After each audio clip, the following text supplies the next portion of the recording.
Margaret Hoover, first of all, tell me what your reaction is to this. And we didn't hear from you earlier.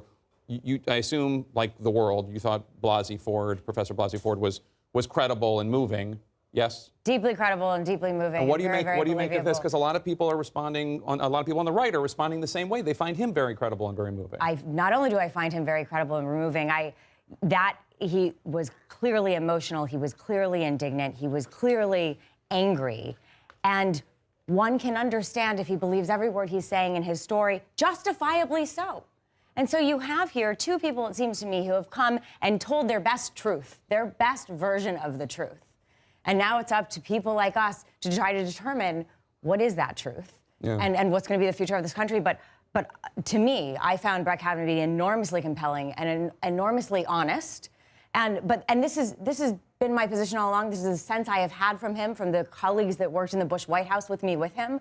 I have been a supporter of the Me Too movement. I have always said that I have believed Professor Ford, but I've also had the sense that I wanted to hear from Brett Kavanaugh because this is not the sense of the character I had, of the kind of person he was, and you can understand why there was that level of emotion coming from him because of the absolute slander that he and his family have had to endure for these 2 weeks, and one would want to justifiably clear their name. So you think he was responding not just to the accusation of Blasey Ford, you're talking about all the other accusations. He himself cited, he called the allegation from the third woman who's represented by Michael Avenatti, he called it a farce. I think he called it a joke even. He referred to some of the completely discredited allegations that some of which were reported, well, on network news, I should say. He went after cable news, but it was actually network that reported. Let's be clear about what fake news is. But he talked about all the maelstrom. He said his name and his family have been permanently destroyed. I can understand how he feels that way because he is at the epicenter of this, and one can only imagine what it must feel like to be at the epicenter of this. What continues to concern me as a citizen, as a person who is sympathetic to both of these individuals, is that what we have now after two incredibly emotional testimonies is still a series of uncorroborated, unprovable experiences from people who seem to be telling the truth, their own best version of the truth. And I'm worried that this hurts the prospects of people volunteering their civil service for the country when uncorroborated, unprovable allegations from 36 years previously can disqualify one from public service. Simone, I would like to know, what was your reaction to him? Oh, hold on one second. Let's listen to the chairman of the committee. We'll come back to you, Simone. You'd expect there to be a lot of motion. How do you think he did? All right, Senator Chuck Grassley, a Republican of Iowa, sometimes a laconic man of few words, and then there he was, saying you would expect there to be a lot of emotion. What was your reaction, Simone Sanders, to what Judge Kavanaugh had to say today? Do you believe that he's telling his truth? I don't believe, so one, I don't believe Brett Kavanaugh is telling the entire truth, just the part that he noted about the yearbook entry. But we called the young woman the Renati alumni because she was one of us, but she didn't know about it. I just thought it wasn't believable. I think he told non-truths. He lied about things I don't think he needed to lie about, but perhaps he felt as though he could not give any ground because he didn't want to be found culpable for anything. The most striking thing for me was his anger.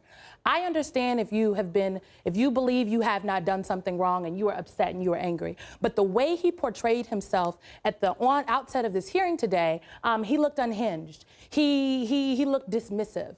He also took direct aim at Democratic senators. You are auditioning for a job, sir. And these senators, it is their job to advise and consent. It reminded me that Brett Kavanaugh at his heart was an operative. Let's not forget he was a Republican operative. So he did not come off as someone that just wanted to come out and just clear his name. He came out as someone that wanted to come out swinging, punching, and hitting, and wanted to let you know that he wasn't going to take anybody's stuff today. And I don't think that helped him at all. Doug, do you think he helped himself today? I think he has. I'll tell you, I was emailing and texting with a million different Republican operatives who've worked on House and Senate hearings this morning, all of whom thought Dr. Ford was extremely credible, brought a lot of compassionate thoughts to her experiences. And then it's also then the mirror image, a lot louder of a mirror image, from Brett Kavanaugh today. He did exactly what he needed to do thus far. The challenge for both of these individuals today is there are different conversations with different audiences in mind. And so if you're a Republican, you've seen what you've wanted to see thus far. If you're a Democrat, you've seen what you've wanted to see thus far. And it's why this divide that we have in this country, I fear, is only going to get wider, whatever the end result is. And the big question, of course, is not just what the jurors in living rooms watching this right now or the jurors around this table believe, but what Susan Collins, Lisa Murkowski, Jeff Flake, and then the red state Democrats, Manchin, Donnelly, Heitkamp, what they think about Brett Kavanaugh. What do you make of it? What they think beats the hell out of me. I just don't know what they think. I was struck by how similar this was to Clarence Thomas 27 years ago. Even some of the same words. Some of the same words. I mean, the level of anger, the degree to which he blamed the opposition party. I mean, a phrase that jumped out on me, that this was revenge on the part of the Clintons.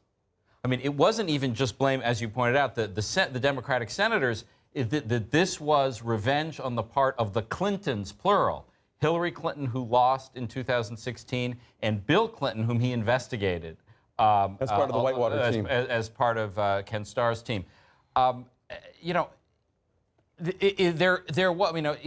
naively, perhaps, a lot of people think the Supreme Court should be at least somewhat divorced from politics. This was a deeply political statement designed to appeal to Republicans. And he said, what goes around comes around. He fears for the future.